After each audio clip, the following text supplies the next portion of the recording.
जनसंवाद खबर में आपका स्वागत। घोसी हाई स्कूल के खेल मैदान पर कुछ ही देर में राज्य स्तरीय पुरुष व महिला फुटबॉल टूर्नामेंट होगा शुरू। कई जिलों के टीम ले रही भाग। दरअसल घोसी हाई स्कूल के खेल मैदान पर अब कुछ ही देर बाद महिला एवं पुरुष दो अलग अलग फुटबॉल टूर्नामेंट शुरू होगा, जिसका उद्घाटन पूर्व मंत्री अभिराम शर्मा के द्वारा किया जाएगा। इस मौके पर काफ़ी संख्या में खेल प्रेमी खेल मैदान पर जुटे हैं। बता दें कि विश्वनाथ शरण के स्मृति में खेल महोत्सव का यह आयोजन किया गया है, जिसमें काफ़ी संख्या में लोग पहुंचे हैं। अभी जो फुटबॉल मैच का आयोजन होने जा रहा है वो किस अवसर पर हो रहा है, उसकी क्या व्यवस्था और कौन लोग खेलेंगे? इस जो कार्यक्रम का मुख्य उद्देश्य है, अंतर्राष्ट्रीय खिलाड़ी हमारे इस घोसी के रहे विश्वनाथ शरण, जो कि हमारे अनुज थे।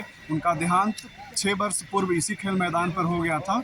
उन्हीं की स्मृति में हम हर वर्ष राष्ट्रीय स्तर के कार्यक्रम घोसी खेल महोत्सव के तहत कार्यक्रम कराया करते हैं, और उसी के अवसर पर यह 5वां संस्करण है, जो कि पहला मैच पुरुष का राज्य स्तरीय पटना बनाम जहानाबाद के बीच खेला जाएगा, और दूसरा जो मैच है वो राष्ट्रीय स्तर का 1 दिवसीय महिला फुटबॉल मैच, जो कि बिहार बनाम झारखंड के बीच खेला जाएगा। क्या नाम हुआ आपका? मेरा नाम वैद्यनाथ शरण हुआ। इस घोसी खेल महोत्सव के हम संयोजक के रूप में।